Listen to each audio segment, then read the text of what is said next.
ফিরআউন তার দলবল সহ লোহিত সাগরে নিমজ্জিত হয়ে ধ্বংস হওয়ার পর আল্লাহ তাআলা ওহীর মাধ্যমে হযরত মুসা আলাইহিসসালামকে জানিয়ে দিয়েছিলেন যে তিনি পবিত্র ভূমিকে বনী ইসরাইলের অধিকারে দিয়ে দিবেন। সেখানে বনী ইসরাইলের পূর্ণ আধিপত্য প্রতিষ্ঠিত হবে। তিনি সাথে সাথে এও জানিয়ে দিয়েছিলেন যে বনী ইসরাইল যখন পবিত্র ভূমি দখলের উদ্দেশ্যে জিহাদে অবতীর্ণ হবে তখন আল্লাহ তাআলা তাদেরকে বিজয় দান করবেন। তিনি লিখে দিয়েছিলেন যে পবিত্র ভূমি বনী ইসরাইলের অধীনস্থ ভূমিতে পরিণত হবে। পবিত্র ভূমি বলতে বোঝানো হয়েছে বাইতুল মুকাদ্দাসকে। এক বর্ণনা দ্বারা বোঝা যায় যে জর্ডান হলো পবিত্র ভূমি। এক বর্ণনায় আছে যে একদিন হযরত ইব্রাহিম আলাইহিসসালাম লেবাননের এক পাহাড়ের উপর আরোহণ করছিলেন।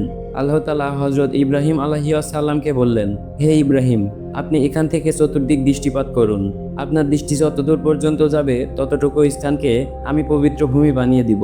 এ সকল অভিমতের দ্বারা বোঝা যায় যে প্রকৃতপক্ষে তৎকালীন শ্যাম এলাকা পুরোটাই পবিত্র ভূমি বলে আখ্যায়িত হতো। তন্মধ্যে দামেস্ক, ফিলিস্তিন, জর্ডান, লেবানন এবং বর্তমান সিরিয়া সবই অন্তর্ভুক্ত ছিল।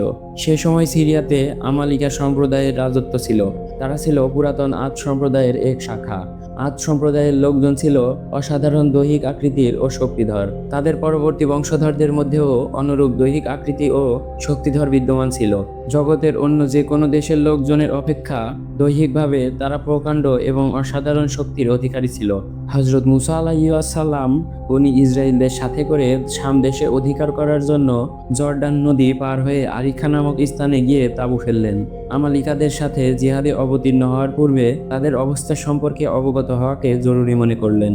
তাছাড়া বনী ইসরায়েলিরা শত শত বছর ধরে ফিরআউন সম্প্রদায়ের দাসত্ব শিকলে আবদ্ধ থেকে নিজেদের সাহস, হিম্মত ও শক্তিহারা হয়ে পড়েছিলেন।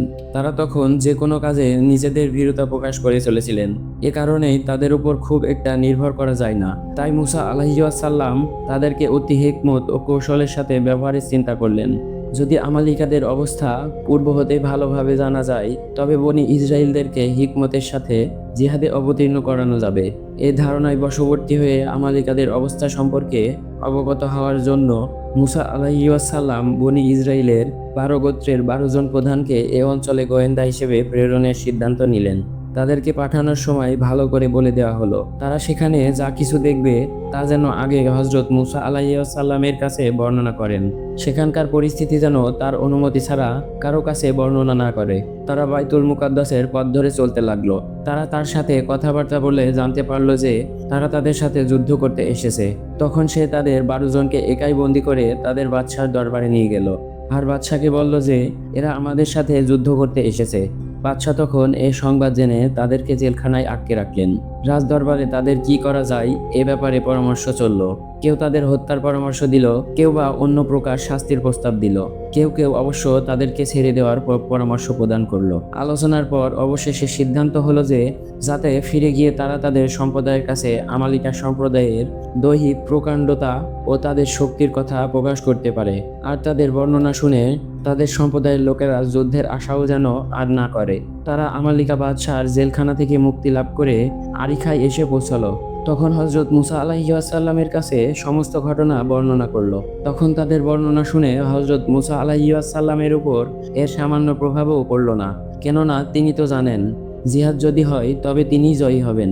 কিন্তু বনী ইসরায়েলিরা যদি প্রতিদ্বন্দ্বী সম্প্রদায়ের এত বড় শক্তি ও দৈহিক প্রকাণ্ডতার কথা জানতে পারে তবে তারা পিছিয়ে যাবে, জিহাদে যেতে রাজি হবে না। এ আশঙ্কায় তিনি 12 জন প্রতিনিধিকে সাবধান করে দিলেন যাতে তারা কোনো অবস্থাতেই বনী ইসরায়েলদের কাছে আমালিকা সম্প্রদায়ের প্রভাব প্রতিপত্তির কথা বর্ণনা না করে। যে কোনো মূল্যের বিনিময়ে প্রকৃত বিষয়টি গোপন করে রাখতে হবে। এত সতর্ক, এত সাবধান করার পরও শেষ পর্যন্ত কাজ হয়েছে মুসা আলাইহিসসালাম এর নির্দেশের বিপরীত। তারা প্রকাশ্যভাবে কিছু বলেনি বটে, কিন্তু প্রত্যেকে নিজ নিজ বন্ধুর কাছে গোপনে গোপনে আমালিকা সম্প্রদায়ের অবস্থার কথা প্রকাশ করে দিল। এই 12 জন গোয়েন্দার মধ্যে কেবলমাত্র 2 জন মাত্র মানুষ হযরত মুসা আলাইহিসসালাম এর নির্দেশ অনুসারে কাজ করলো। তারা প্রকাশ্য অপ্রকাশ্য কোনোভাবেই প্রকৃত তথ্য কারো কাছে প্রকাশ করলেন না। তাদের একজন ছিল উশা বিন নুন, অপরজন ছিলেন কালেব বিন ইউকেনা। 12 জনের মধ্যে যখন 10 জনের সংগৃহীত সব তথ্য ফাঁস করে দিল, ফলে ধীরে ধীরে প্রকৃত অবস্থা সম্পর্কে সকলেই অবগত হলো।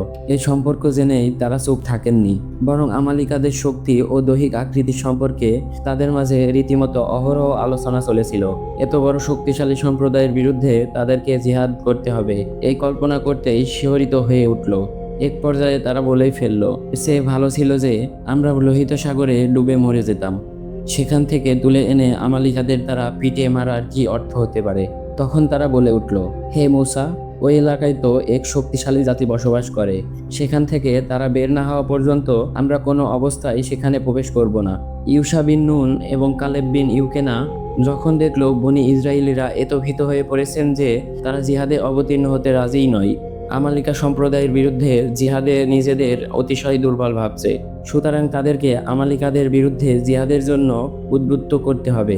এজন্য তাদেরকে সাহস দান কল্পে উপদেশমূলক কিছু কথা বলল যে, হে বনি ইসরাইল, তোমরা তাদের বিরুদ্ধে জিহাদে অবতীর্ণ হওয়ার আগেই তাদেরকে ভয় পাচ্ছ কেন?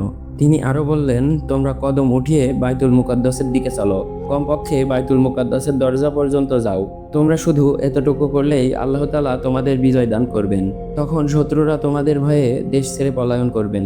বনি ইসরায়েলদেরকে তারা এই কথাও বলেছিলেন যে সমগ্র বিশ্ব আল্লাহ তাআলার হাতের মুঠোয়, তার অনুমতি ছাড়া কেউ কারোর ক্ষতি করতে পারে না বা কারো উপকারও করতে পারে না। সুতরাং আমালিকা সম্প্রদায়ের প্রকাণ্ড দেহ ও তাদের শক্তি আল্লাহ পাকের সাহায্যের সামনে কোনো কাজেই আসবে না। আমাদের সাথে আল্লাহ পাকের সাহায্য ও প্রতিশ্রুতি বিদ্যমান রয়েছে। বনি ইসরায়েলিরা সেখানে তাদের নবী হযরত মুসা আলাইহিস সালামের কথাই বিশ্বাস করল না। সেখানে তাদের কথাই কি করে আস্থা আনবেন? বনি ইসরায়েলিরা তাদের উপদেশ গ্রহণ করা তো দূরের কথা, বরং তাদের উপদেশের তিক্ত ভাষায় জবাব দিয়ে দিল। বনি ইসরায়েলের সম্পদশালী এক ব্যক্তি ছিল। এক বর্ণনায় তার নাম আমিল বিন সুলাইমান বলে উল্লেখ রয়েছে। সে ধনাঢ্য ব্যক্তিটি ছিল নিঃসন্তান। তার কাছের বলতে ছিল তারই এক ভাইয়ের ছেলে। সে ছিল খুবই দরিদ্র। সে অত্যন্ত বলশালী ছিল। সে চেয়েছিল চাচার অঢেল ধন সম্পদ আত্মসাৎ করতে। তাই তার দৃষ্টি পড়ে নিঃসন্তান চাচার অগাধ সম্পদের প্রতি। সে কোনোভাবেই এই সম্পদ আত্মসাৎ করতে চায়, কিন্তু সে কোনো সুযোগই বের করতে পারছিল না। একদিন অভিশপ্ত ইবলিস এসে ছেলেটিকে বলল, তোমার চাচা দীর্ঘদিন বেঁচে থাকবে, সহসা তার মৃত্যুবরণের কোনো সম্ভাবনাই নেই, আর তুমি চাচ্ছ তার ধন সম্পদ উপভোগ করতে। এই কাজে যদি তুমি সফলতা লাভ করতে চাও, তবে চাচাকে হত্যা ব্যতীত অন্য কোনো ব্যবস্থাই নেই। যদি তুমি আকাঙ্ক্ষা পূরণার্থে তোমার চাচাকে হত্যা করতে চাও, তবে কিভাবে তাকে হত্যা করবে তার পন্থাও আমি তোমাকে বলে দিতে পারি। ইবলিস এভাবে তার কল্যাণকামী সেজে তাকে কুবুদ্ধি দিতে থাকে।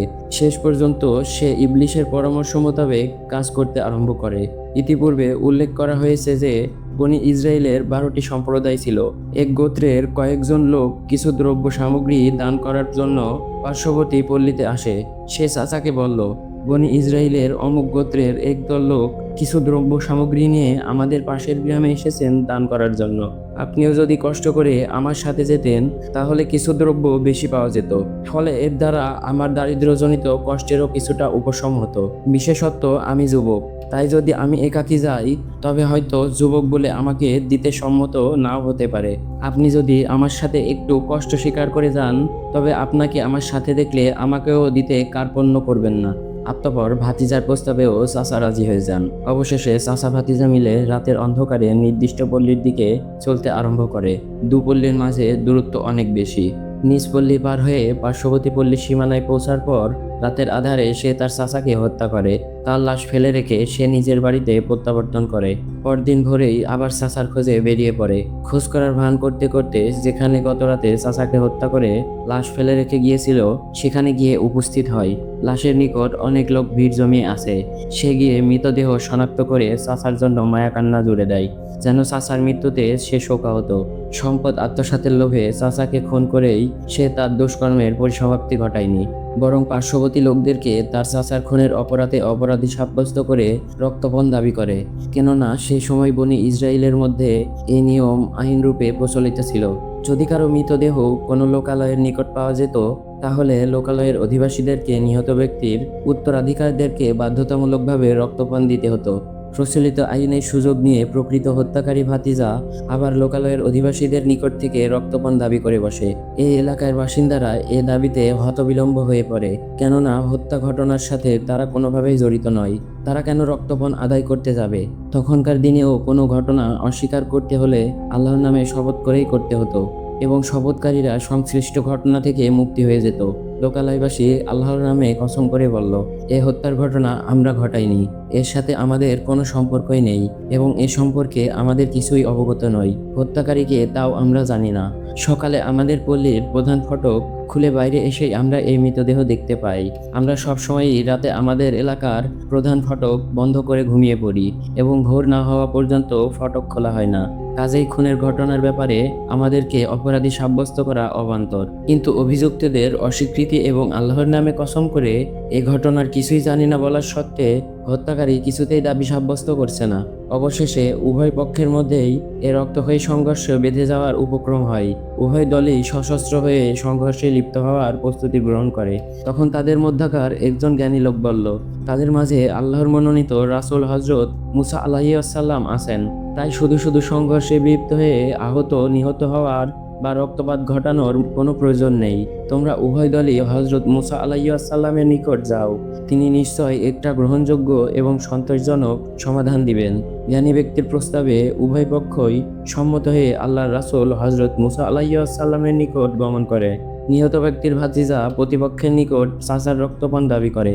তার যুক্তি, আমার চাচার মৃতদেহ তাদের লোকালয়ে পেয়েছি, সুতরাং তারা আইনগতভাবে রক্তপান আদায় করতে বাধ্য।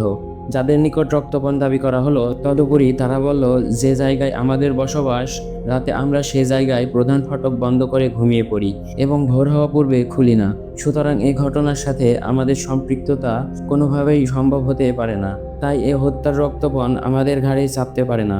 এ ব্যাপারে একটা সমাধান লাভের জন্য আপনি আল্লাহর দরবারে দোয়া করুন। অতঃপর মুসা আলাইহিস সালাম আল্লাহর দরবারে দোয়া করলেন। হযরত মুসা আলাইহিস সালামের দোয়ার পর আল্লাহ পাক অদ্ভুত সমস্যার সমাধান জানিয়ে হযরত জিবরাইল আলাইহিস সালামকে পাঠান। জিবরাইল আলাইহিস সালাম এসে হযরত মুসা আলাইহিস সালামের নিকট জানালেন, এ ঘটনার মীমাংসার উদ্দেশ্য তারা একটি গাভী জবাই করে সেটিকে একাংশ নিহত ব্যক্তির দেহে স্পর্শ করালে নিহত ব্যক্তি বলে দেবে কে হত্যাকারী। কিন্তু বনি ইসরায়েলদের স্বভাবগত বক্রতা এখানেও প্রতিবন্ধকতার সৃষ্টি করলো। তারা বেঁকে বসেছে। তারা বলল, আপনি কি বলছেন? এসব কি অযৌক্তিক আর অসম্ভব কথাবার্তা নয়? তাদের কথার জবাবে মুসা আলাইহিস সালাম বললেন, কৌতুক তো মূর্খদের কাজ। মূর্খদের কর্মে জড়ানো হতে আমি আল্লাহর আশ্রয় কামনা করি। সন্দেহ প্রবণতা যে সম্প্রদায়ের বৈশিষ্ট্য, তারা যে কোনো কথা সহজে মানবে কেন? এবার তারা বলল, যে গাভীটি জবাই করতে হবে সে গাভীর রং কেমন হতে হবে, চাষ করা হয়েছে কিনা ইত্যাদি নানা প্রশ্ন উত্থাপন করলো। এসব অবান্তর প্রশ্ন হযরত মুসা আলাইহিস সালাম বিরক্তি বোধ করতে লাগলেন। তারা যতই প্রশ্ন করছিল ততই গাভীটির বৈশিষ্ট্য সংক্রান্ত শর্ত বাড়ছিল। শেষ পর্যন্ত 10 গুণ বেশি স্বর্ণের ওজনে, কারো মতে চামড়া ভর্তি পরিমাণ স্বর্ণের ওজনে গাভীটি খরিদ করা হয়েছে। অথচ তাদেরকে প্রথম যখন বলা হয়েছিল তখন তারা যে কোনো প্রকারের একটি গাভীও যদি জবাই করত তবুও তাদের উদ্দেশ্য সাধন হতো। তারা হযরত মুসা আলাইহিস সালামকে বললেন, আপনি আপনার রবের নিকট আমাদের জন্য দোয়া করুন, তিনি যেন বলে দেন সেটি কি কি গুণ সম্পন্ন গাভী হতে হবে। মুসা আলাইহিস সালাম বললেন, আল্লাহ বলেছেন তা এমন একটি গাভী হতে হবে যা না একেবারে বৃদ্ধ আবার না একেবারে বাচ্চা, উভয়ের মধ্যবর্তী জওয়ান। অতএব এখন যা আদেশ করা হয়েছে সে অনুযায়ী কাজ করো। তারা বলল, আমাদের জন্য দোয়া করুন আপনার রবের নিকট, তিনি যেন বলে দেন সেই গাভীটি কি রঙের হবে। তিনি বললেন, আল্লাহ বলেছেন সেটি হলুদ রঙের গাভী হতে হবে, সেটি রং তীব্র হলুদ যা দর্শকদেরকে আনন্দ দেয়।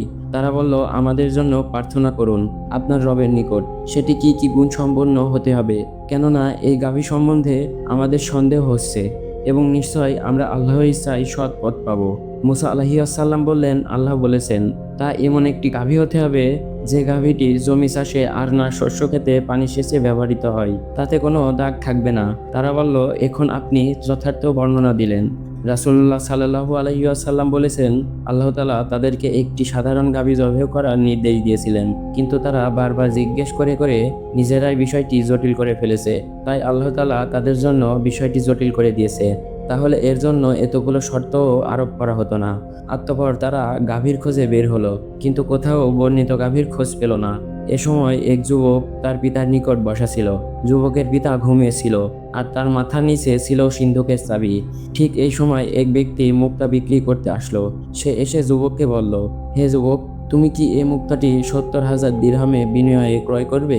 যুবক জবাব দিল, আমার পিতা নিদ্রিত, তিনি জেগে এই মুক্তা 80,000 দিরহামে বিনিময়ে হলেও ক্রয় করবেন। বিক্রেতা এর মূল্য কমাতে কমাতে 30,000 দিরহাম পর্যন্ত নিয়ে এসেছে, কিন্তু যুবক এই অবস্থায় পিতাকে জাগাতে সম্মত নয়। ঠিক এই সময় অন্য এক ব্যক্তি মুক্তার মূল্য বৃদ্ধি করে 1,00,000 দিরহাম পর্যন্ত পৌঁছিয়ে দিলেন। এতে যুবকটি খুব মনক্ষুণ্ণ হলেন। অবশেষে সে মুক্তাটি খরিদ না করার সিদ্ধান্ত গ্রহণ করলেন। কিন্তু মূল্যবান মুক্তা তার হাতছাড়া হয়ে যাওয়াতে তার আফসোসের অন্ত ছিল না। মুক্তা হাত ছাড়া হওয়ায় সে যে ক্ষতির কথা চিন্তা করছিল, আল্লাহ পাক এক গাভীর দ্বারা এর বিনিময় করে দিলেন। বনি ইসরায়েলিরা যে গাভী খোঁজ করছিল সে গাভী এ যুবকের নিকট ছিল। তারা জানতে পারলো ওই যুবকের নিকট তারা যে ধরনের গাভী খুঁজছে সে ধরনের গাভী রয়েছে। তারা একটি গাভীর বদলে এই গাভীটি খরিদ করতে চাইল। যুবক এতে রাজি হলো না। এরপর তারা 2টি গাভী দিতে চাইল। যুবক তাতেও রাজি হলো না। এভাবে তারা বাড়াতে বাড়াতে এই গাভীর বদলে 10টি গাভী দিতে চাইল। সে এতেও রাজি হলো না। তখন তারা বলল, আল্লাহর কসম, আমরা যে কোনো মূল্যের বিনিময়ে তোমার নিকট থেকে এই গাভী আমরা ক্রয় করে নিব। তারা যুবককে নিয়ে হযরত মুসা আলাইহিস সালামের নিকট গেল এবং বলল, হে মুসা, আমরা যে গাভীর সন্ধান পেয়েছি তা এই যুবকের নিকট রয়েছে। আমরা তার নিকট থেকে এই গাভীর মূল্যের বিনিময়ে ক্রয় করতে চেয়েছি, কিন্তু সে তা দিতে রাজি হচ্ছে না। হযরত মুসা আলাইহিস সালাম বললেন, হে যুবক, তুমি গাভীটিকে তাদেরকে দিয়ে দাও। যুবকটি বলল, ইয়া মুসা, আমার মালের ব্যাপারে সর্বাপেক্ষা হকদার তো আমি। হযরত মুসা আলাইহিস সালাম বললেন, হ্যাঁ, তুমি মূল হকদার। তিনি বনি ইসরায়েলদেরকে উদ্দেশ্য করে বললেন, তোমরা গাভীর মালিককে সম্মত করাও। তারা গাভীর মূল্য হিসেবে গাভীর মালিককে গভীর ওজনের সমপরিমাণ স্বর্ণ দিতে চাইল, কিন্তু যুবক এতেও সম্মত হলো না। এরপর তারা গাভীর ওজনের দ্বিগুণ মূল্য দিতে চাইল, এতেও সে সম্মত হলো না। এভাবে বাড়াতে বাড়াতে শেষ পর্যন্ত গাভীর ওজনের 10 গুণ স্বর্ণ প্রদান করার পর সে বিক্রি করতে রাজি হলো। তারা গাভীটি ক্রয় করে হযরত মুসা আলাইহিস সালামের নিকট নিয়ে গেল। তিনি তখন গাভীটি জবেহ করার নির্দেশ দিলেন। গাভী জবেহ করে এর ঘাড়ের ভিতর থেকে এক টুকরো গোশত নিয়ে মৃত ব্যক্তির দেহে স্পর্শ করাতে বললেন। তারা গোশতের টুকরা দিয়ে মৃতদেহের স্পর্শ করার সাথে সাথে মৃত ব্যক্তি জীবিত হয়ে উঠল। তখন তারা তার নিকট জিজ্ঞেস করল, তোমাকে কে হত্যা করেছে? সদ্য জীবনপ্রাপ্ত ব্যক্তি বলল যে তার ভাতিজা তাকে হত্যা করেছে। ঘটনার প্রকৃত তথ্য প্রকাশ হয়ে পড়ার পর তার ভাতিজা নিজের অপরাধ স্বীকার করল। বনি ইসরায়েলিরা ভাতিজাকে হত্যা করে প্রতিশোধ গ্রহণ করল।